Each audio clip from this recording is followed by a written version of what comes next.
Okie dokie. Whenever you want to hit the go. Oh, we're already going. Okay, awesome. Thanks, Catherine. All right, good morning, guys. Welcome, everybody, to the Saturday Morning Mastermind. I'm your host, Samantha Studebaker-Carl, and I'm here with my good friends Dan and Catherine, and hopefully somebody else will jump on, too. I think I haven't heard from Sandy yet, so she might jump on. And if you want to participate with us at any point in the future, jump over to mindsetmasterycollective.com. That'll take you directly to our Facebook group. And there's some links below this video if you're on YouTube where you can get details about us and find our Facebook group and links to everything we talk about with this video or video series for that matter. What are we talking about today? Sorry, I lost my train of thought. Oh, okay. We are studying the book, The 5 Love Languages by Gary Chapman, and we are on love language number 4, which it's not telling me. Oh, quality time. Yeah, quality time.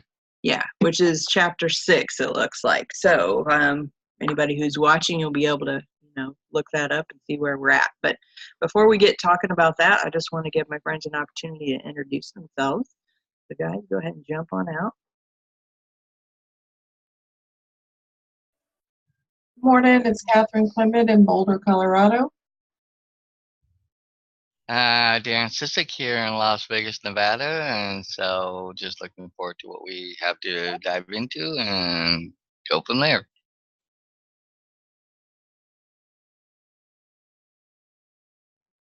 Yeah, there we go. I got to unmute myself there. Okay, so today we're talking about the love language of quality time. And at the beginning of this chapter, Gary's talking about how a couple, one person in a couple is frustrated with the other person because he feels like he's not getting, she's just not available for him. That's what he was saying. And of course, I think that, in all relationships, we all have different levels of what we expect from each other. But this one, he's talking like, she's always on business and she's this and she's that. And, she never has any time for me. And, I think that I don't know about everybody, but I think there's a lot of people who have experienced this in a relationship where they just don't get that time from their spouse that they're wanting, or from their boyfriend or girlfriend or significant other, or maybe it's a parent with children and they're not getting enough time, or the child isn't getting enough time. And we've seen how that can be really devastating in a relationship, particularly if in all relationships, really. I mean, I know that it's a struggle when you don't have enough time and you're trying to spread it out between everybody, but it also can be really difficult if like in this book talking about the different love languages, if one person, their primary love language is quality time and the other person is gift giving, then you might have some issues there, because the one person is like just giving gifts all the time and the other person is like, oh, you're just placating me because you don't ever have time, So, so we have those different things that come up. But one thing that he was talking about in here, it says people who desire quality time want togetherness. And by togetherness, I do not mean proximity. 2 people sitting in the same room are certainly in close proximity, but they are not necessarily together. Togetherness has to do with focused attention. It is giving someone your undivided attention. As humans, we have a fundamental desire to connect with others. We may be in the presence of people all day long, but we may not always feel connected. And so there's a lot of different things that popped up in my head just in that one paragraph.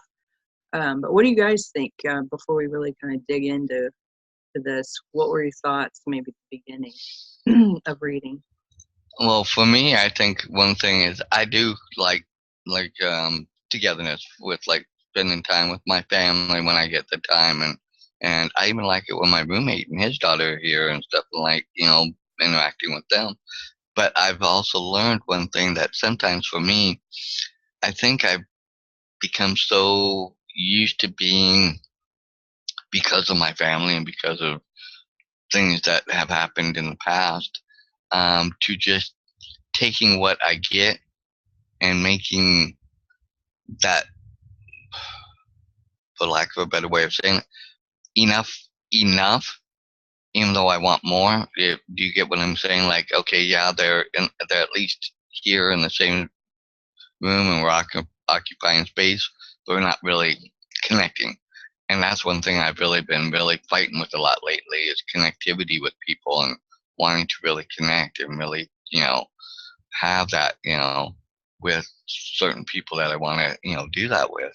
And sometimes, lately now it's like, we're here. Why can't we just, or why can't, we at least converse a little bit and kind of, that type of thing rather than just being.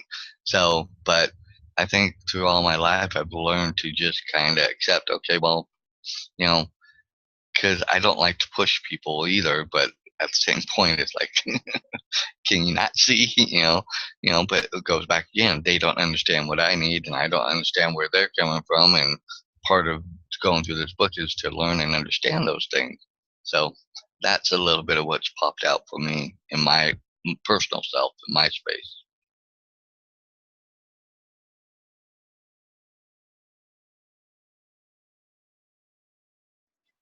I think people with this as their primary love language are pretty screwed these days, as busy as everybody is.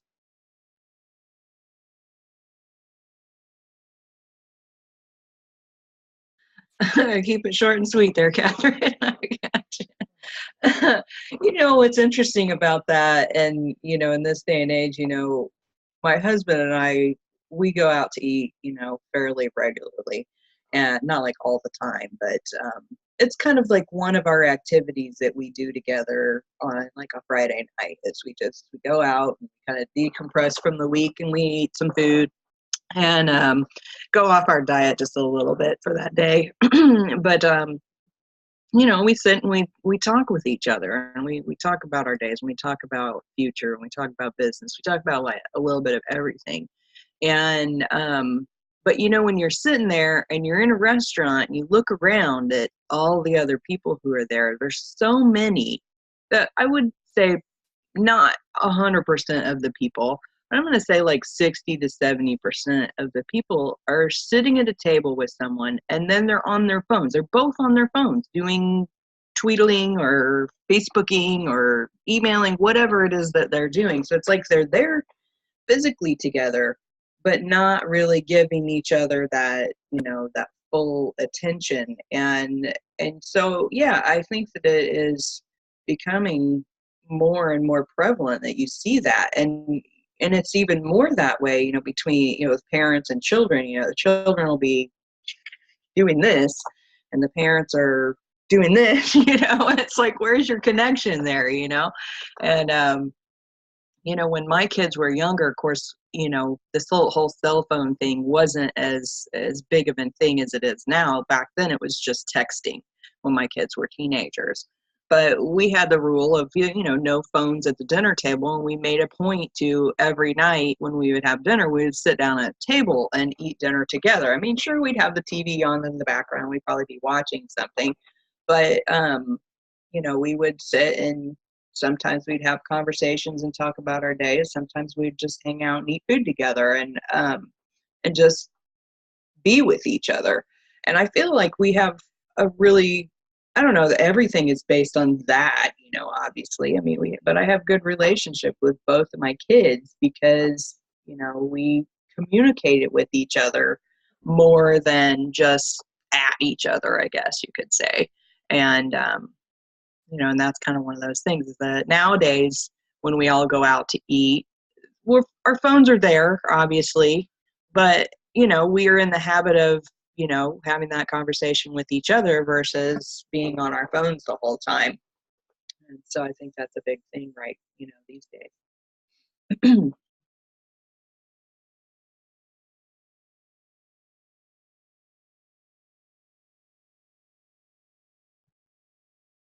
I was looking for something because I was going to go back to look at my quiz that I took, but I can't find it right now because I was going to look again at where some of my stuff fell.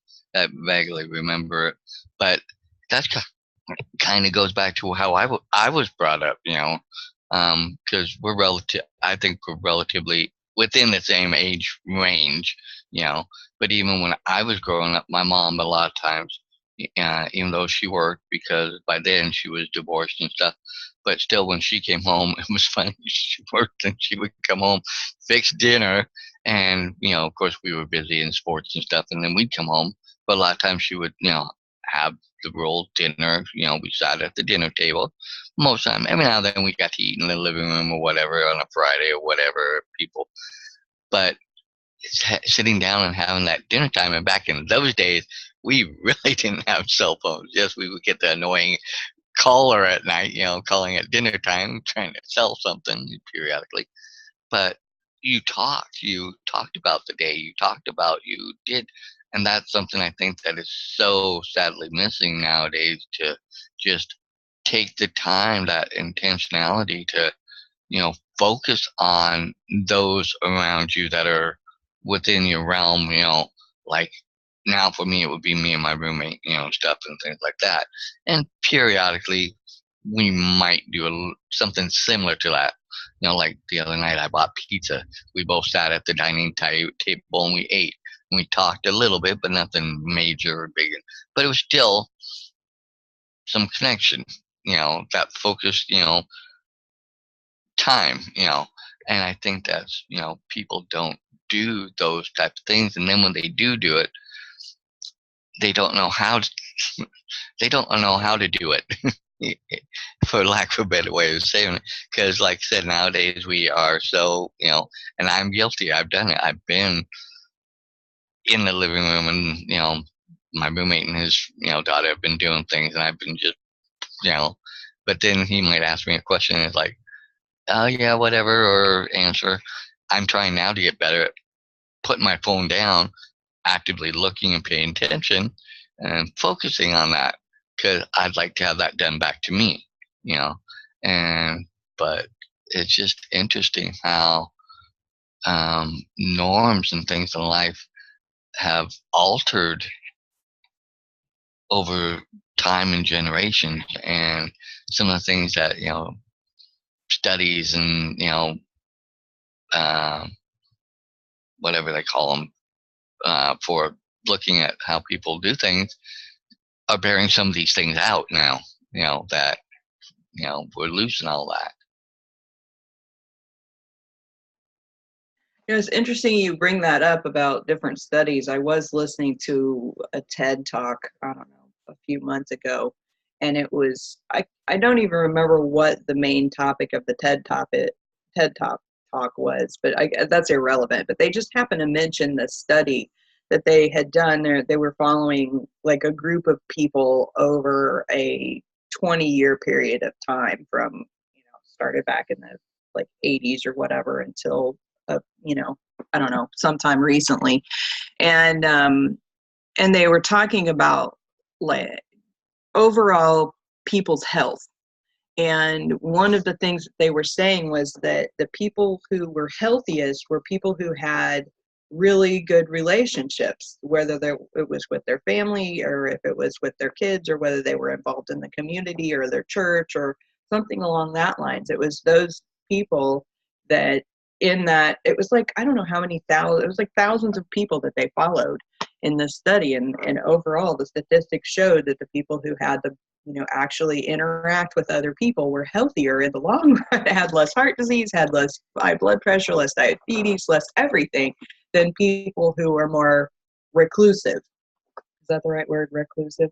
But yeah, and I thought that was just really, really interesting. And I know that, you know, statistics aren't always right about everyone in every situation, but when you look at big groups of people like that and you see those kind of numbers, it's fascinating to see that, and realize how important relationships are. And there was something else I was listening to this week, and I don't remember what it is again, but they were talking about the movie Castaway with Tom Hanks, and where, you know, he was on this island by himself, but he still had this really strong need for connection with someone. And he created this little imaginary person to talk to with that Wilson ball that he had. He drew the face on it, and, you know, and he talked to it. And even though, you know, I don't know about you guys, but I talk to myself all the time. Like, I'm a whole nother group of people that I'm talking to, and not like fantasy world or anything, but I'll have a conversation with myself in my head and verbally sometimes. And, it was kind of like that, but I've never like, drawn a face on something. It felt like I had to do that. But I wonder, would that be something that I would feel was necessary, is to see another face, just if you were that isolated, and if how that would affect you. It was just really interesting that they brought that up, and our topic just happens to be this quality time thing. But and that well, just like he was talking in here, we have this fundamental desire to connect with others. And I think that in a lot of ways, I felt like I've been, for a lot of my life, felt more of a introvert, more in my head versus an outgoing kind of individual, socially. And it takes me longer to make friends than some people. I don't know what, but anyway, um, but yet I have always had people in my life. I've either had my husband or my kids or my family or somebody who's always been there in my life. So I've never been completely isolated from people. And, so I don't know, it would be interesting. I don't want it to happen. I don't want to be just by myself. But from a sociological perspective, or just a curiosity, how would I react if there was no one? I don't know, I have no idea, but it's interesting. Anyway, that's all for now. I think I could see you though at some point if you were just left by yourself drawing the face on, so you could visualize and have somebody, kind of semi there, so that way you'd feel like there was somebody there, because you do tend to I'm kind of the same way. I tend to go on in my head, and anybody that knows me, because of my over analytical self, and so of course in my head I'm going, well, could have done, and so and I could maybe see myself maybe doing that, but I don't know, because then I think I would think, oh my God, I'm drawing a face, I'm talking to a face, what's wrong with me? So then I would overanalyze that. Why did I do that? So, you know, but that's a whole other different conversation. Um, but it's funny how we all yearn for the connection, and some people not as much as others. Some people are fine being by themselves and stuff. Um, I'll be honest, I mean, I know Catherine has outside people and stuff, but in some ways, to me, she seems very kind of, you know, to herself more than she is, and I think I would go crazy, being in kind of, kind of like where she's at, where she lives, and stuff like that. And that's why I said I know she's not totally cut off from everybody, and there are people around her and stuff. But it's just kind of, to me, how how can you deal with that? Because like me, I go crazy sometimes in living in my apartment, my house with my roommate, and there's not enough going back and forth, sometimes. So, it's just, it amazes me the different calibers and um, levels of where people are and how they interact and how they do connect with other people. I don't know what you're talking about. I am overwhelmed with people. I was in a car for 13 hours yesterday with people. I live in a house with people. Everywhere I go, there's people. Like, I am not human. That's what I learned from this chapter. I forgot that you moved from the where you were staying to the new place. I forgot about that, so I forgot to take that into account. So sorry. And yes, I know the feeling about in a car with people for hours. I think you're remembering when she was living in her gypsy wagon, but you were still in a community close to other people, weren't you? Like on a property with many other people there, Catherine? Yeah, I was at the edge trying to get away from them, but it doesn't work. Uh, yeah, I get you. there's been a lot of times in my life where I'm like, I would think I would be just perfectly happy in a little cabin out in the middle of nowhere, like 100 miles from everyone, but then again, I wonder, would I really? I don't know. Who knows? Maybe I need more companionship than I realize that I need or think that I need, or, it's interesting how our brains work and whatnot. For me, I feel like quality time is like one of my top love languages, because that's where I I don't know. I have to work on some of it, Like in here, it's talking about the different aspects of quality time, or quality listening versus quality conversation, that kind of thing. And listening is one thing that I have to work on. I have this tendency to interrupt when someone else is talking. So that, particularly my husband, he'll start to tell me something, and he'll get like one statement out of his mouth, and then I'll be like, oh, and I'm like, okay, I need to calm that down a little bit. And so I know that's one area that I need to work on, is focusing on listening, and not, automatically responding. You were going to jump out, Dan. Go ahead. I hope I didn't interrupt you. Just it. I was just gonna say, I'm kind of like you, because like just yesterday, because of work, and this is totally a work related issue, but it kind of fell into by the time I got home, and dealing with the other people, and even doing some stuff after work, I was just really I hit a low, a really low, and I was just like, I don't want to be around anybody. I don't want to. I just kind of want to crawl in, and even I got home, and um, my roommate and his daughter were in their room, and I figured they were asleep or something, whatever. Because on when he has her, he goes and they do things all day long. So by the time they get home, sometimes they're crashed. So I just didn't even bother them, and still, but in my own head, and having everything just going even bigger and bigger, even though it's probably not as big as I'm making it again. Once again, how I overanalyze everything. And I was sitting on the balcony for a while, and then came in, and they came out, and then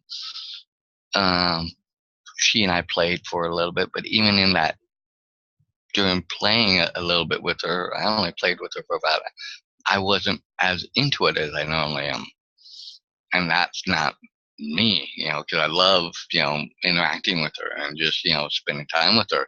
And I finally just at 10 just said, I'm calling it, told her I'm going to bed. And, she didn't like it. She didn't get upset or anything, but I could tell she was, like, oh, that kind of.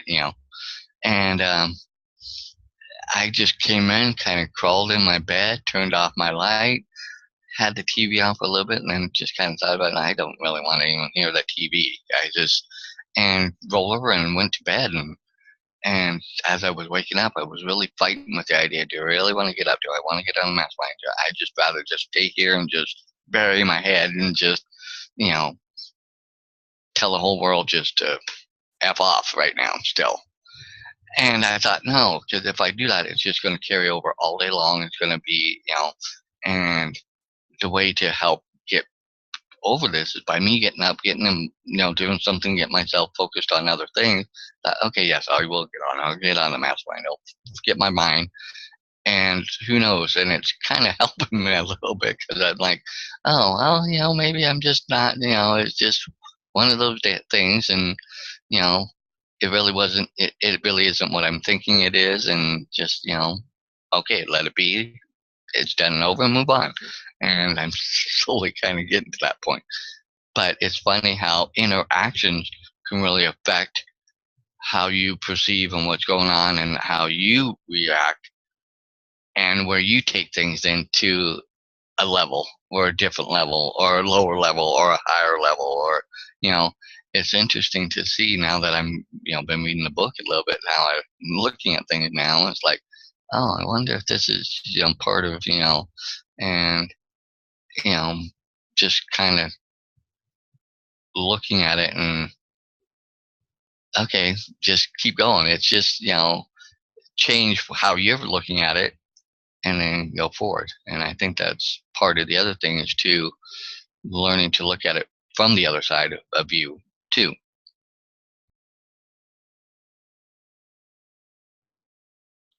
It's interesting at the end of this chapter, there's like kind of some questions and review questions or whatever, and one of them he says something to the effect of, I don't have it pulled up in front of me, but I remember one of the questions had something to do with, do you feel drained or energized after interactions with people? And I've always recognized over the years with me that, like, large groups of people, that just completely drains me. Of course, large for me could be, 5 people that I don't know, and so it was like this past weekend, my husband was, one of his buddies had a get together, and I didn't know any of the people. I've heard about a lot of them because he talks about, these folks all the time, but I'd never met them because every time they'd had some kind of a get together, I just was either working or just unavailable for some reason. And so this is the first time I went over there, and I I find it very draining to, meet new people and have conversations and try and think of what to talk about with people I don't know, and but yet I can go and be around the same number of people if it's my family members, and if everybody's in a good mood, not feel the same way. Now, of course, when I had our vacation earlier this year and everybody was like, I was pulling my hair out, that was a different story. I was really drained after all of that. But that was like multiple days of, being with my family all in a row. And it was very draining over that period of time. For a couple of days here and there, it's like no big deal. I'm happy about it.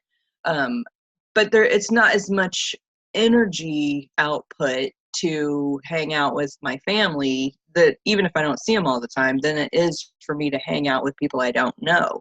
And I guess it's just because there's like all this extra mental effort involved with trying to have conversations. At least it is for me. Now, I know some people are just like, conversation is natural. For my husband, he hangs out with people and he's energized by it, but he's like super conversation man. He can pick up a conversation with somebody at the grocery store because he sees them picking up something and then he wants to tell them all kinds of stuff, and for me, I'm like, that's not me at all. I'm like, I see a person and I'm like, I'm minding my own business, you're minding your own business, and that's perfectly fine. you know but but yeah, it was just interesting that you mentioned you kind of came home and you were like, ugh, I'm so done. you know so I get that completely. I'm sorry, I didn't see what the messages were you posted in the chat. Okay, here we go. Right on. I have all these notes about this, but now I can't remember where I was going. Catherine, jump out and tell us something.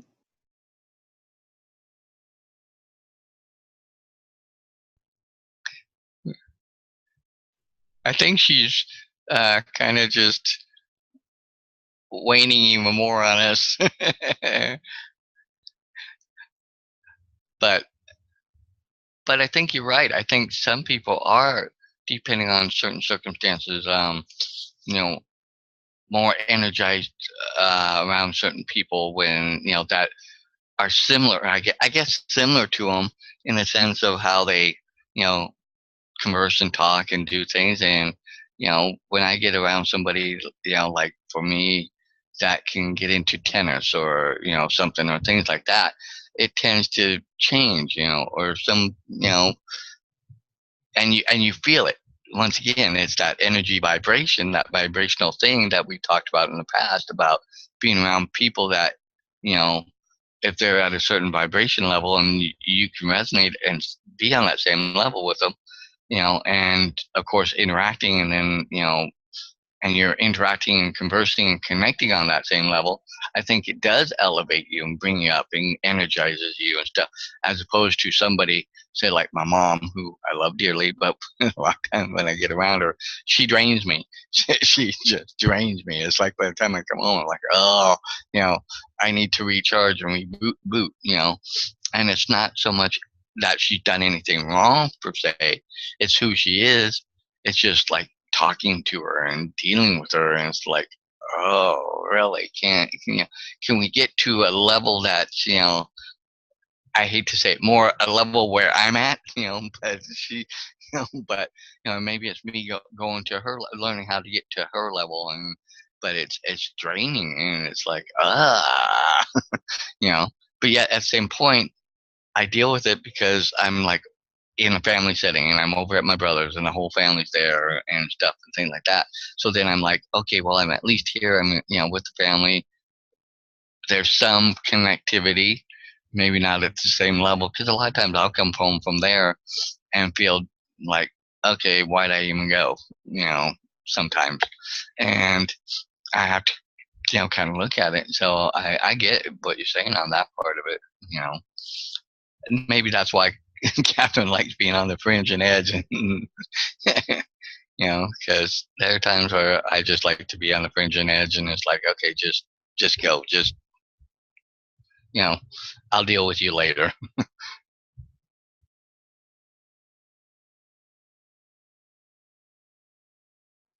Yeah, I'll tell you, the whole multiple years that we spent in the camper at the campground, I would probably say that is like some of my best consistent happiness levels in my life.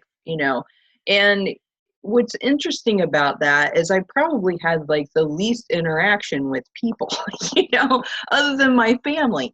And but I spent a lot of time with, in nature, and that is one of the things that just really, for me, quality time in nature is like a necessity. It's like a fuel, it fuels me. And but it wasn't like I was completely isolated, because I had you guys. We always were getting together, and my husband was there, and my son, and that kind of thing. I was going to say, though, I know a lot of people struggle in relationships, for different reasons. Like at the beginning of the chapter, and he's talking about the woman, she's always working, and never has any time for him. And one of the things that I've noticed over the years, because my husband has been a truck driver, and we've met other people either, through online forums, or, in general in life, of these couples that struggle when one of them is an over-the-road truck driver. Is when my husband first went over the road, he was gone. He would be gone for like 6 weeks, and then when he would come home, he'd be there for maybe 24 hours, and 18 of that he would sleep. And so our actual time together during that stretch of years was really, really small. And after reading this chapter, and kind of looking back on our relationship, I realized that one of the biggest things that we did in that during that time was that my husband would call every single day, rain or shine, craziness or not, whatever it was, every single day he would call, and he would talk to me, because I'm not the biggest on conversation. He'd talk for hours, and I'd just sit there and be the listener. And but that was a huge thing for us, and I think that's why our relationship was able to be successful. When I've seen so many other relationships with couples that the husband's over the road, and the wife is mad because she never sees him, and but with us, it was interesting, because I've noticed again over the years, whenever one of us goes out of town for one reason or another, we always call every day, and we'll spend an hour or so on the phone, sometimes more, just having a conversation. And we have more conversation when we're apart than what we do when we're together. Which is kind of funny, because when we're here, we both are together. A lot of the times I'm sitting here doing something on a computer, and he's sitting over there doing something on his pad, and we're in the same room together, but we're not actually conversing with one another.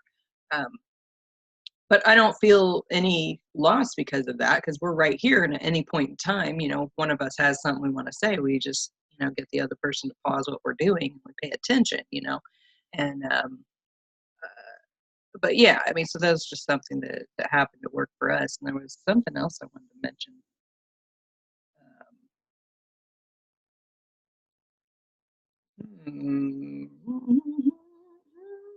Oh, okay. So like earlier in our relationship, um, you know, at different times, because when he spent a lot of time over the road.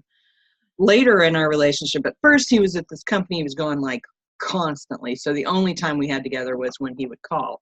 And then later in his career, he switched to something that was more regional. So he would be home like multiple nights a week, and he'd be home on the weekends. And but yet I would be when I was at home. Of course, I'd been working all day and taking care of the kids, and then I ran my own business, so I had a lot of work to do on the computer. And at that time, he would be home and he would be hanging out with kids, and they'd be watching TV, and I'd be over in the office and I'd be working on the computer. And so we struggled for a while there, because I never had time to give to the family other than I'd make dinner and put everybody to bed and do all baths and all of that kind of things. And then there would be no time left for my husband, and he would be frustrated because I would be ready for bed and the other thing is we have like an opposite life kind of schedule, I guess, or I'm a morning person and he's a night person. That's what I'm trying to say. And so he would want to stay up all night, and I'm like ready for bed at 10 at the latest. And like as soon as I put the kids to bed, I want to sit there for 20 minutes and then I go to bed. And he was like frustrated with that because he's like, I never have any time with you, so we struggled there for a while.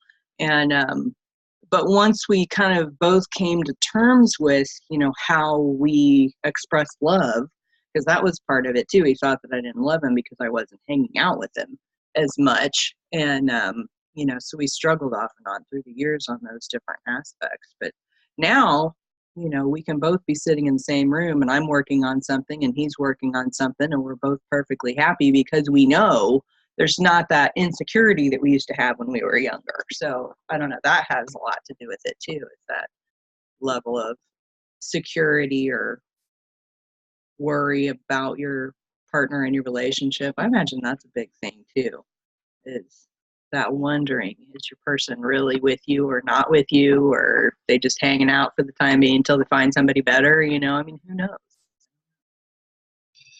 Well, I was looking here in the book a little bit, and I know it kind of covered some of this a little bit in other chapters, but I think it's great to go back. Um, I'm going to go a paragraph above and then go into what it says. When quality time is used as a means of expressing genuine love, it is a powerful emotional communicator. Single mom sitting on the floor rolling a ball to her 2-year-old is giving the child quality time for that brief moment. However long it lasts, they are together. However, the mother is talking on the phone while she rolls the ball. Her attention is diluted.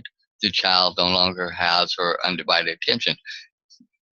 I'm going to pause here and say something about, look at us, how nowadays we're in the same room, we're kind of paying attention, but yet that's diluted quality time. So I understand, I'm getting a better understanding. Wow, I need to, if I'm wanting to focus, I got to remember to focus, put that disruptive part of it aside or out of my sight or somewhere where it's not going to be, oh, let me pick this up in the middle, even in the middle while talking, because I've had people do that to me and I've thought, wow, really? But I've done it to other people and I'm sure they thought, wow, really? So, and then going on, quality time does not mean we must spend all of our moments gazing into each other's eyes. It may mean doing something together that we both enjoy. The particular activity is secondary. And I agree with that wholeheartedly. I'm wanting to be with the person, but doing something that we both can hopefully enjoy is the part of how we do it and connect. Only means to, the particular activity is secondary, only means to creating a sense of togetherness. A dating couple hiking the woods together, I covered up a word because of where, oh, come on, move. Well, not focused not on the trees, but on the fact that they are spending time together. What happens on what happens, and again, I got it, on the emotional level is what matters. They're spending time together in a common pursuit communicates that they care about each other, that they enjoy being with each other. If, on the other hand, your dating partner has expressed a desire to learn to play tennis, and you, being more proficient, agree to give them a tennis lesson, uh, focus it. So again, you're doing something, you're helping them do something they desire and want to learn, and they're probably doing it because they want to spend more time with you. So therefore, again, another connectivity moment, another way of showing that you love and care about. So I think it goes back again to how we pick up and look at what the uh, other people that we're wanting to connect with and show that we care about them, you know, to connect with them, so that way they feel it, and then they want to in turn do the same thing, hopefully do the same thing back to us, that they'll take the time and energy to learn and understand, oh, this isn't quite their thing, but they really are here. Let me try and fill that and help or do that or whatever it takes. And I think that's something that we kind of talked about in the past, but I think is another way of just helping to understand what we're even talking about here.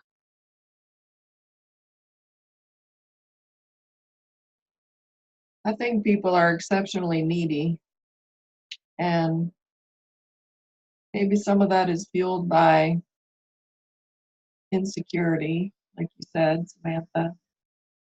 Um, Having minds that run amok and think all kinds of crazy shit when things aren't going exactly the way they think they should be or something.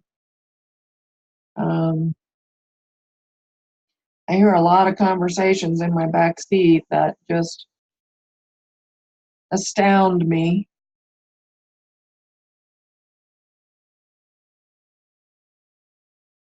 And especially like this past week, it was really sad because I live in a college town and they did this, they have sororities at this college here, and they did this thing called Rush.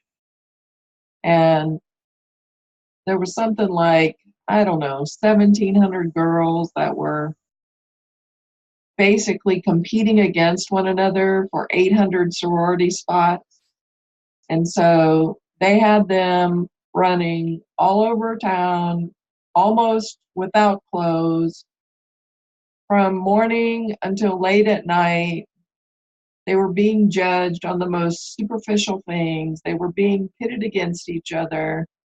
So many girls sat in my back seat and just bawled their eyes out because they weren't accepted, and they were judged, and almost all of them took it because they weren't pretty enough. And I mean, it was just such total bullshit that it made absolutely no sense. It completely, you know, the the heartache and the stress from that I saw is going to stick with some of those girls for the rest of their lives. You could just tell because of how they took it. And I don't know, it was so disappointing, especially here in Boulder, where like everybody's supposed to peace, love, and get along and shit. So why in the world? And the guys were just hanging out.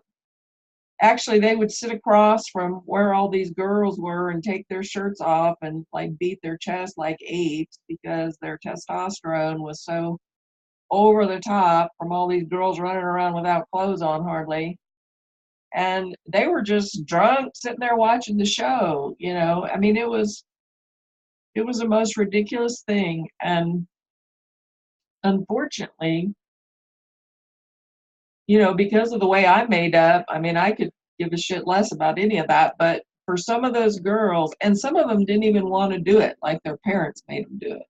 They were saying, I didn't even want to do this. I didn't even want to do this, but my parents made me do this. And I'm just like, what is it about humans? That's why I say I'm not human. What is it about humans that requires this kind of mind screw? Is basically, I mean, it was such total manipulation. And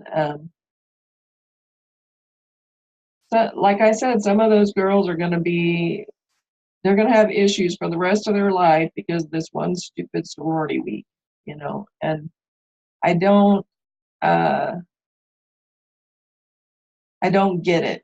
Like I really don't get it. And I felt so bad for them. And whoever developed Rush, if you ever watch this video, like it's total bullshit. I'm just telling you, like stop it.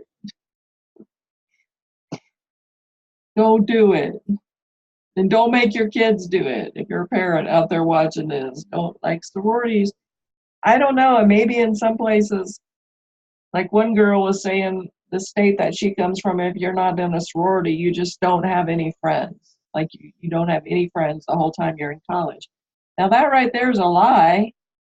You know, I mean, I don't know why they tell them that.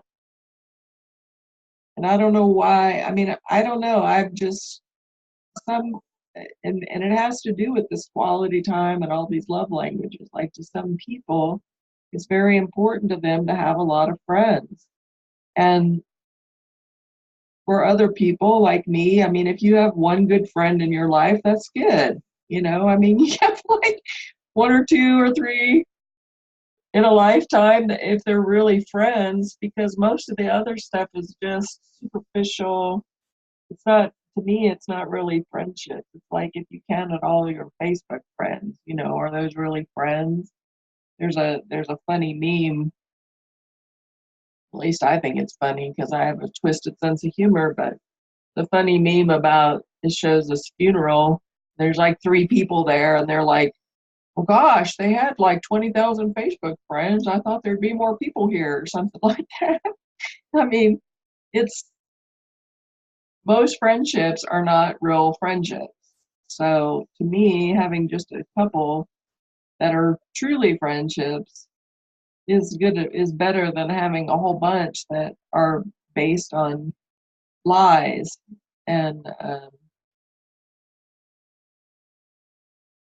making people think that you're their friend when you're really not, you know.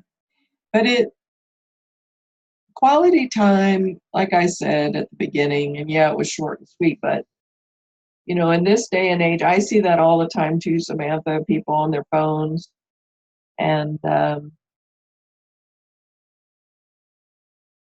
I think people are inundated. I mean, if you think about the amount of information that we are subject to in a day, people used to go years in their life and never get as many phone calls as we get in 1 week, you know. And if you count texts and Facebook messages and Messenger and all that stuff, you know, that's a couple of decades of somebody's life years ago. So used to be when I was a kid, you know, there were very strict rules about when you could go to somebody's house, when you could call somebody's house. You never called anybody's house after supper, really, and especially not after 9 o'clock at night. You know, and now because of the internet, we have this constant bombardment, especially if you have international friends. Like it's just a nonstop communications all the time.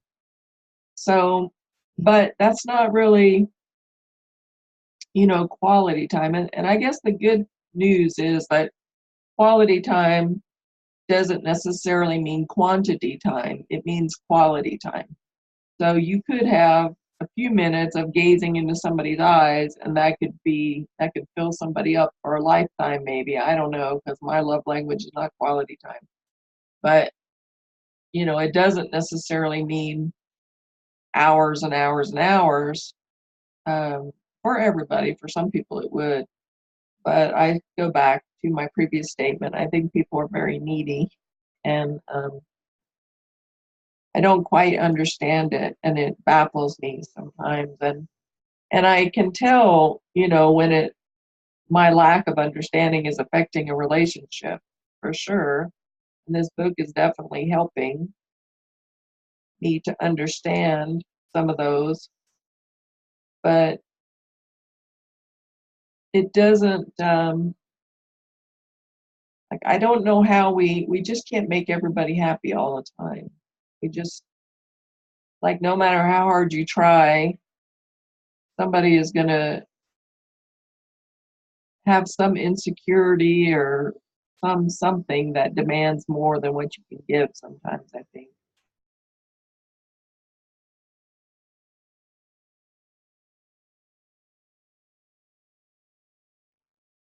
Now, that whole thing with the college kids, that hurts my heart to realize I mean, it's horrible. That's horrible. And for the ones that had their parents pushing them into doing that, that's just I don't even have the words for any of that.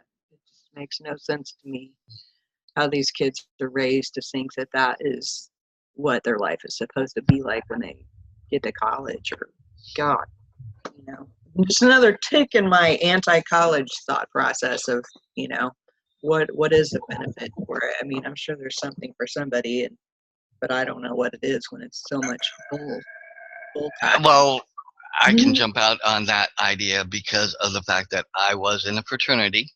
I was we have board members. We have people that are, like in business. So I learned a lot of how businesses operate and stuff in the construction manager, what people do in businesses and stuff like that. Now going through Rush and the things like that, some of those things, yes, are stupid and stuff. We've had colleges where, the fraternity guys have gotten so drunk and stuff and things like that. And I participated in things, and I've been on the side of going through Rush and going through it. But I will speak to the side of it of why somebody might a little bit, because I'm speaking from personal experience. Part of the reason why I did get involved in fraternity, because starting in school, in college, I didn't really make a lot of friends, because in high school, because of being in sports and active and stuff and things like that, I had a nice group of friends and stuff and people I knew. But when I got to college, my sports athleticism was not qualified enough to carry me into being able to move into that realm. Yes, I was smart and stuff, but even when you get into college, you might be one of the smart ones, because I graduated 55th in class in high school out of 400 students. I graduated with honors with a 3.166, but I got to college and I was around people who were even this many times much more smarter than me. So then, and then coming from my background of, things underlying from when I was little, from abuse and stuff, and how I was looking and wanting attention and how I desired it. And then, even though moving in with my aunt and uncle, my family, and all that, and you guys know that situation, how much I loved them, but I was still looking for some belongingness, I guess. And there I found a group of guys that were cool and stuff. And, at the time I thought, this great group of guys and stuff and things like that. And I thoroughly enjoyed, being involved in a fraternity. But as I've gotten older, I look on the other side of it and say, well, how many of these guys now am I really good friends with? Not really many of them. So even then, some of the choices I made and stuff. So while I was involved and went through it, it did avail me to friendships and people I had. And there are one or two people, guys I like and still kind of keep in touch with a little bit. But at that age, you really are trying to establish yourself and find your space and find people that are kind of like you. And yes, I did some things that even I allowed myself to be a little bit degraded and stuff and things like that, in a sense of wanting to belong. So I think sometimes we throw reasoning out the door sometimes on how we look at things. And I'm not saying that's a total excuse. I think it's a way of understanding and looking at it, because we've all done stupid things. We've all done shit in our lives that we look back on and go, why the hell did I ever do that? Why did I get involved in that? Why did I let those people, why did I let them convince me on doing these things? Yeah, I think it's one of the harder ways of growing up and learning some things. And some people do have the minds and the strength and the wherewithal to bypass it. but a lot of people at that age are really trying to formulate their own world coming out from underneath their parents' world, and you're kind of lost sometimes. And that's the best way I can explain it. And I'm not looking for approval or acceptance or anything. Like I said, some of the things we didn't go as bad as a lot of places have gone in the past in other universities and stuff like that. But yeah, they do some things that are not the most uplifting and building into people and in the way we should be doing more of. And so in that sense, even I look back and go, well, I question some of my reasonings why even now as I've looked back and review choices I made at that time, and I would never do that again, you know. So in that sense, I think that helps give a little mindset into that a little bit. It's not I don't know if it's everybody's mindset. Um, and I agree that, a lot of the girls will probably take it a lot harder than the guys. We tend to shrug things off a little bit more. Although for me, some, people, guys I thought were really good friends, as I come out the other side, I realized they really weren't as good of friends as I thought they were. So it's opened my eyes to some other things and make me more cautious of when I do make friendships and stuff like and things like that. So in that sense, I learned something out of it. But um, in some ways, do I regret going through it? A little bit, yeah, in some ways. But it also taught me a lot of what I'm made of too, and who I am as a person, and things like that. So that gives my personal take on it. I don't know if I don't think it's totally right. I don't think it's still a total answer, but that's just coming from my point of view. But it goes back in again to wanting and learning and trying to connect and find people that you can connect with. And I think that's deep down what a lot of people truly are looking for.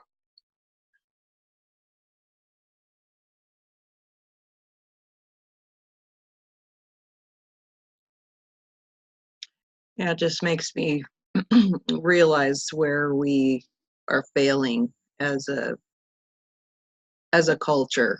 We're failing our children, because if our children were taught self confidence more and self reliance and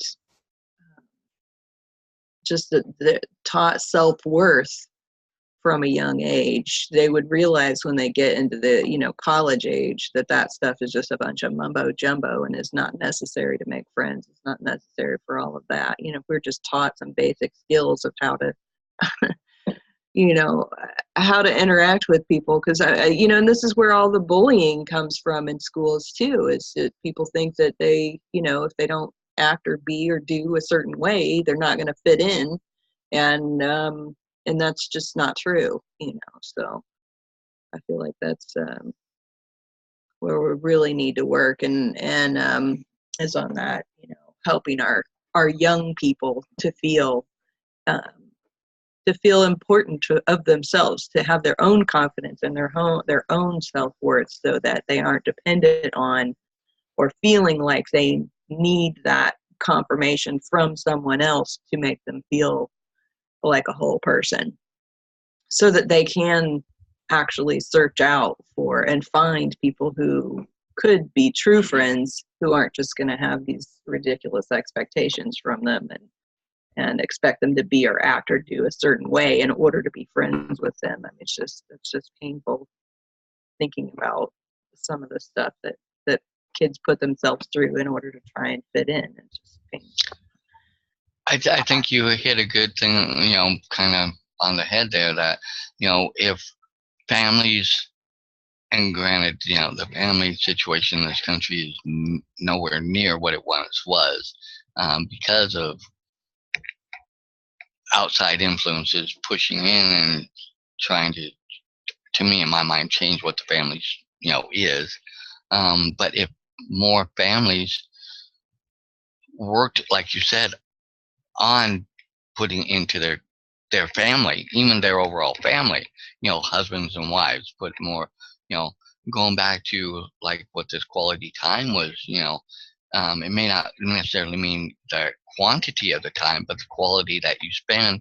And so when you are focused on your kids, you really pour into them that this is what quality time is. This is what, when somebody loves you, this is what they do. This is how, so they see it modeled and they feel it. And so then when, like you said, when they do get out there in the world and are kind of on their own, but they still have that backbone thing of what they saw and what they, what they feel is right, can parlay and carry over and like, oh, well, that's not what, that doesn't mean what, you know, it is. It's, what I saw modeled. That's the type of people I want to find. And so in that case, it might help change, what people go looking for when they do get older and they're on their own, and when they're looking for people and friendships and even the right spouse, carry it even to that, stuff like that. And I think, this book is a good stepping stone for that. And more people should look at this, because then it will, I think it would open more people's eyes as to, ways to open lines of communication, or ways people can try to, because we can't force anybody. If people want to play the victim or play that, oh, poor me or whatever, they're going to do it no matter what. You have to be willing to want to actively realize that I've got to start with here first before I can really make an impact there. So I think that's the other part of it too. Well, I think kids are just mean. I mean, in elementary school and middle school and high school. But by the time you go to college, I don't know. I just think of college as being, okay, this is adulthood, and I don't understand why they continue that petty bullshit, basically. Like, that makes no sense to me, because that is not reality in the adult world. I mean, I don't know, maybe in some of the higher echelons, maybe it is, if you don't have by whatever behind your name, you're nothing, but that's not a society I want to belong to. I don't know what the answer is there. It really upset me. I'm thinking about writing to the newspaper or something about it, because I just saw the devastation caused by it. And yeah, you can say, well, that's their opportunity to realize, am I going to let this devastate me, or am I going to see it for the stupidity that it is, or whatnot? But these are young lives, and insecure. These are not, I'm talking from decades and decades of experience to get to that point, maybe, but we're talking about very young, impressionable minds and hearts. And yeah, they need to not cause more separation. Girls are catty enough as it is, without anybody adding to it, unfortunately. I don't know why we're pitted against one another like that, but we kind of are. And but I think you're right, Samantha, if we could just focus on teaching our kids self-worth, so that when something like that comes up, it's an immediate rub on their heart, and they go, whoa, wait a minute, that doesn't feel good. I need to back away from that. That's not real. And so anybody out there watching this, don't make your kids do it. I'm telling you, you're going to scar them for life. It's crazy. And then those girls that made it, that think that they're like all that now because they have that title behind their name, and like that's going to carry them through life. I mean, they're in for a rude surprise themselves when they realize that doesn't get you shit, having that behind your name, really. I mean, maybe once upon a time it did, but I don't really think it does anymore. I could be totally wrong. But I have I think I'm Phi Theta Kappa or something, only because, I graduated with a 3.86, but I didn't do anything to get into that. Like, they just put it on there and they gave it to me. It's never done anything for me in my entire career. I will just say that. Like, I've never gotten a better job. I've not, like, it hasn't helped me at all. So I don't know what the answer is there, but back to quality time. This is, these love languages are huge, and if that's your spouse's primary, you're really going to have to make that effort to, like we said, it doesn't necessarily mean quantity, but to make that effort to take those special moments with them, or they're going to feel, just like with all these, if they're gifts, you better buy them a gift, and if they're acts of service, you better do something to take the load off of them a little bit. And I guess, it's not always going to be comfortable, especially if it's sort of like an opposing love language for you. It's not always going to be a comfortable thing for you to do. But like last night, I don't know, I was just thinking about how much I love my mom, and so, and we don't communicate very often. Like, I mean, we're not in opposition at all, but my family is not codependent. Like, we can go weeks without talking to each other, and that's perfectly fine.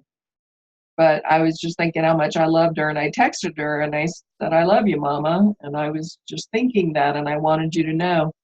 And I mean, it like totally made her day. She texted back and she's like, "Oh my gosh, I, had to work all day at the Blanc de Blanc, and I was overwhelmed, and that just took away all the stress from the whole day." So that meant, it was one second of my time that changed her whole day. So take those moments, give them to people if you can, and stay away from rush. That's my word of advice.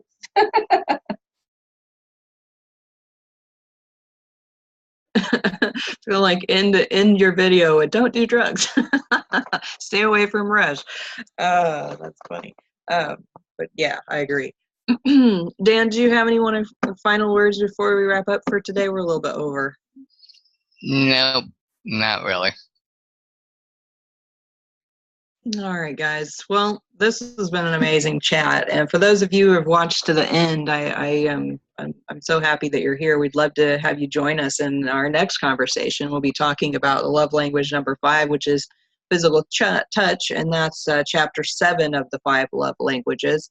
So meet us over in our Facebook group. You can find us at mindsetmasterycollective.com. That you'll redirect you directly to our Facebook group, or you can just search for Mindset Mastery Collective on Facebook. So with that, guys, have a great, awesome, amazing weekend, and we'll see you next time on the Saturday Morning Mastermind. Bye, guys.